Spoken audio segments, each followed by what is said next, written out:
a los que nos gusta leer un poco de historia de la medicina, sabemos que desde Hipócrates y desde Galeno ya se hablaba de lo que era el envenenamiento de la sangre, que fue conocida después como sepsis, o la curación de las heridas, o la sepsis puerperal por Semmelweis.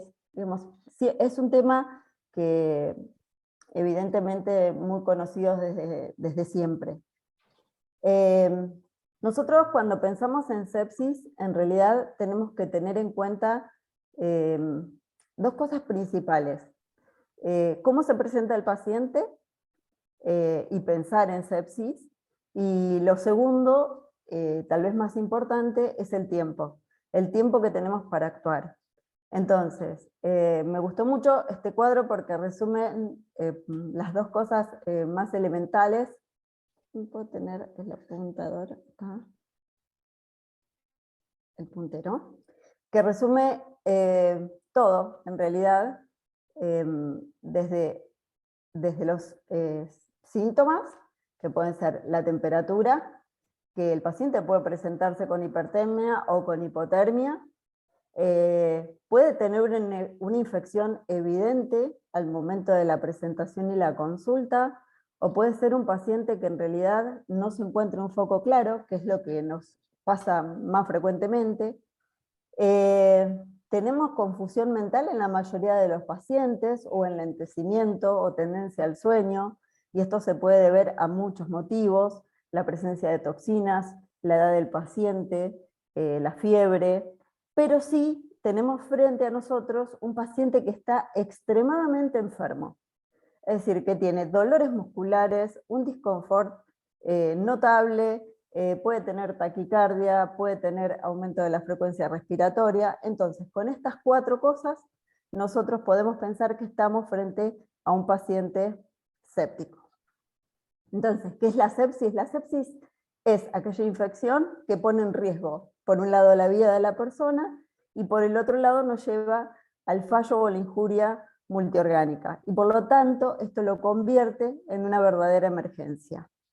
De acuerdo a la Sepsis Alliance, como definición, es una respuesta abrumadora, potencialmente mortal del organismo frente a una infección que causa, como dijimos, daño tisular, con fallo multiorgánico, y por último, si nosotros no intervenimos, la muerte. Y aún cuando intervenimos también puede ocurrir la muerte en un alto porcentaje, que después vamos a ver, según se trate de sepsis o de shock séptico. Pero en realidad lo que está expresando el paciente en ese momento es una respuesta exagerada de su sistema inmunológico frente a una anoxa, ya sea a un patógeno, a las toxinas de ese patógeno, o a patrones moleculares de ese patógeno. Lo más importante es que existen 4 steps en la intervención o en la evidencia de una sepsis, y primero es todo lo que es la prevención de la infección, llámese la curación de heridas, las vacunas al día, la buena práctica o la higiene de manos, buena preparación y lavado de los alimentos. Yo les digo que esto es muy importante, las dos cosas, tanto la prevención como la buena práctica. Hemos visto el año pasado, a fin del año pasado, un tétanos. Yo vi 2 en mi vida, uno lo vi el año pasado, y la verdad es que es increíble, una señora de 90 años, que era autoválida, absolutamente, uno la miraba y le daba 70 años de edad, y vivía sola en el campo, se lastimó, fue a una guardia, le limpiaron la herida, pero no le dieron la antitetánica. Y la verdad es que a los 90 años se pierde la inmunidad, ¿no es cierto? Así que a la señora a los 48 horas empezó con un cuadro tetanígeno, y bueno, obviamente que falleció, a pesar del tratamiento. Y entró séptica. Entró con un cuadro claro de sepsis. Con respecto a la preparación de alimentos, es muy importante. Hemos visto en el último mes 3 síndromes urémicos hemolíticos del adulto, por Shigella. 1 por E. coli y 2 por Shigella. O sea que estas cosas que parecen menores son importantes al momento de la historia, de la realización de la historia clínica del paciente. Después conocer los síntomas, que los vamos a ver más adelante, y actuar rápidamente. Y actuar rápidamente es actuar en las 3 primeras horas. Después vamos a ver cuándo es importante intervenir en 1 hora y cuándo lo podemos hacer en 3 horas. Entonces hay 2 pasos principales para prevenir la sepsis. Una es la prevención según la Organización Mundial de la Salud, una es la prevención de la transmisión y la infección microbiana, y si no podemos evitar la infección microbiana, tratar de evitar las complicaciones que puede traer esto, y obviamente la prevención de una infección que evoluciona a sepsis o a shock séptico. Y dentro de las infecciones intrahospitalarias, obviamente que lo más importante es el control de las infecciones, ¿no? La verdad es que la neumonía de la comunidad es la principal causa, es decir, que sea comunitaria. La intrahospitalaria es el que se lleva el menor de los porcentajes. 90% son neumonías de la comunidad. Y creo que por eso es el título de esta charla. Tanto trabajó tanto la Organización Panamericana como la Organización Mundial de la Salud en esto, que se desarrollaron distintos objetivos, y se llaman Objetivos de Desarrollo Sostenibles, que en realidad lo que intentan es evitar la sepsis y contribuir al logro de metas que tienen número, no tienen nombre, pero son metas 3.1 y 3.2, que son metas a corto plazo, en años, y metas 3.8, pero esto es, es para mejorar la morbimortalidad en las poblaciones que son vulnerables y que son más susceptibles a contraer sepsis. Y entonces, tenemos el objetivo 3.1 y 3.2, que son estos objetivos sostenibles que recién decíamos, que consisten en reducir la tasa mundial de mortalidad materna a menos de 70 por cada 100.000 nacidos vivos.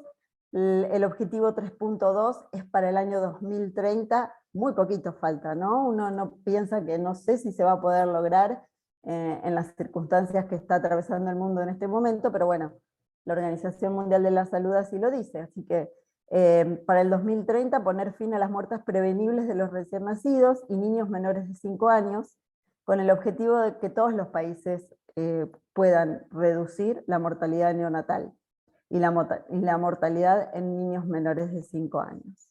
Y el objetivo 3.8 es lograr una cobertura sanitaria y un acceso a la salud y a los medicamentos y a las vacunas asequibles para todos y en todo el mundo.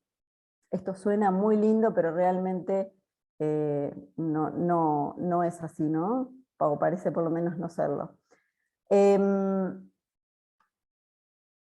Cada año, ahora vamos a la parte más fea de la charla, que es en realidad cómo son los números, cuántas personas adquieren sepsis durante un año, cuántas se mueren, y acá hay una disparidad según la bibliografía que uno tome, ¿no? Uno siempre se basa en los datos de la Organización Mundial de la Salud, pero la Organización Mundial de la Salud dice que por cada año aproximadamente 30 millones de personas tienen un episodio de sepsis, y de estas mueren 6 millones. Esto es una carga importantísima para el sistema de salud. Y obviamente que hablábamos de las poblaciones más vulnerables, y la principal causa de muerte está justamente en las madres y en los neonatos, que se llevan el 85% de todas las muertes. Es muy difícil evaluar cuál es la carga mundial de esta patología, porque hay un déficit en la notificación y hay una limitación muy grande en el diagnóstico según de qué continente o de qué país exclusivamente estemos hablando. 20 millones de casos y casi 3 millones de muertes se producen en niños menores de 5 años. Y esto la verdad es que duele muchísimo, ¿no? Porque sí son los más vulnerables. Y las muertes obviamente que están relacionados con la desnutrición, con la falta de alimentos, con los países que tienen más bajos ingresos y menos posibilidades de tipo sanitario al acceso de la salud.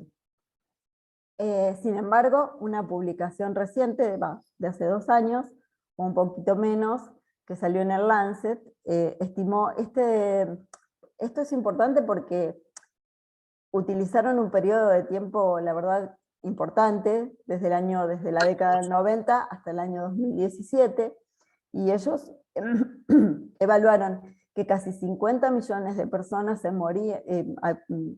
tenían o padecían un cuadro de sepsis o de shock séptico, y 11 millones de las muertes estaban relacionados a estos eventos, y que representaban el 20% de todas las muertes en el mundo, lo que es increíble porque se calcula que el gasto en 60 billones de dólares en esta patología. Por lo tanto, cualquier persona puede contraer una infección. Yo no sé si puedo sacar la parte de arriba, la barra de arriba, ¿ustedes la ven? No. No, no. La veo yo sola. Ok, porque tapa parte de la diapo. Cualquier persona... Lo que vemos sí. es que cualquiera puede contraer una infección y casi cualquier infección. Eso. Porque yo tengo una tabla arriba, que es la barra, y me tapa toda la primera parte de la diapositiva, pensaba que ustedes también. Bueno, cualquier persona entonces puede contraer la infección. Incluido el COVID-19 puede causar o provocar un cuadro de sepsis. En los Estados Unidos, y estos son datos del CDC, son mucho más acotados, 2 millones de adultos desarrollan sepsis y 270.000 mueren por ella. O sea, y 1 de cada 3 pacientes, esto es muy importante, 1 de cada 3 pacientes que muere en un hospital tiene sepsis. A uno le cuesta pensar que el 90% de los casos de sepsis o de shock séptico provienen de la comunidad, si 1 de cada 3 pacientes del hospital se muere de sepsis, pero en realidad es así. Y nuestros principales problemas en las terapias intensivas y en las áreas críticas también, en las áreas de clínica médica también, lo que pasa es que bueno, todo lo que es shock séptico se ve en las terapias intensivas o en los servicios de emergentología, y la sepsis en las áreas de clínica médica. Realmente para nosotros es una consulta muy frecuente en ambos lugares.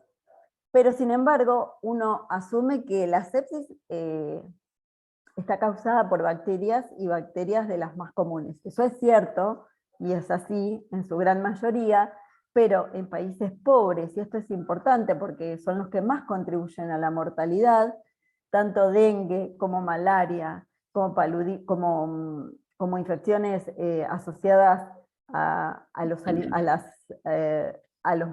mala ingesta de alimentos, a la mala preparación de los alimentos contaminados, son causas de internación en UCI por sepsis y no exclusivamente bacterianas. Esto intenta hacer solamente un informe algo limitado de lo que produce la sepsis, porque si uno quiere hablar de la fisiopatología de la sepsis, realmente se necesitaría toda una clase o una charla específica. Pero en realidad, hoy hablábamos que los factores del patógeno, la sepsis, digamos, la infección en un individuo se produce por una interacción entre lo que es la respuesta proinflamatoria y la respuesta antiinflamatoria. Cuando la respuesta proinflamatoria o inflamatoria excede a la antiinflamatoria, se produce una reacción exagerada del organismo frente a la infección. Y esto puede ser por el patógeno, puede ser por la virulencia del patógeno, puede ser por las toxinas que el patógeno libere, o puede ser por el huésped. En realidad, cuando un patógeno ingresa en un organismo y produce una infección, se liberan patrones moleculares que intervienen con los receptores tipo STOL de los tanto de los macrófagos como de los monocitos. Se produce liberación de citoquinas, de proteasas, de muchas proteínas que producen lesiones tisulares. Perdón. ¿Ahí o otro lado? No, que era mi perra que estaba ladrando y pienso que interfiere con la charla. Ahora sí. Entonces produce liberación de proteasas que realmente destruyen los tejidos, invaden, producen la respuesta de los productos del complemento con toda su liberación, y además producen daño tisular extenso, lo que liberan más de estos patrones moleculares que vuelven a actuar con estos receptores. Y esto es lo que produce la respuesta inflamatoria exagerada. Esto obviamente que es a rasgos muy amplios, ¿no? Después hay, digamos, otros efectos, otras causas que son más específicas. No me pasa la diapositiva.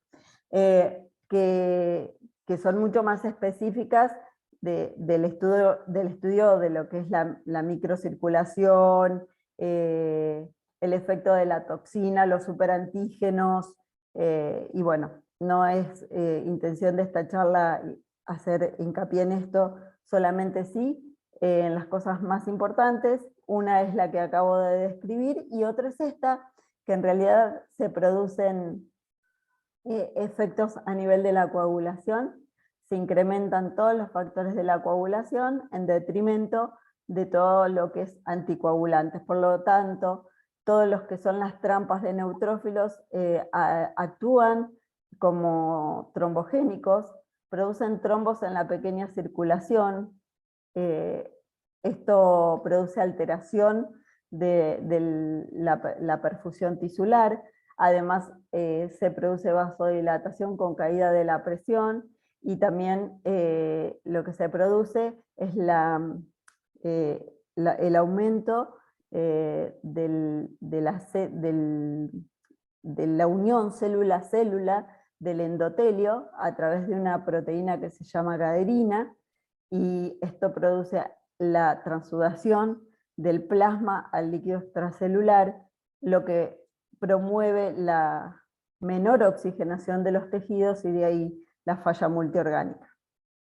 Si no se entiende algo, anótenlo y después lo hablamos.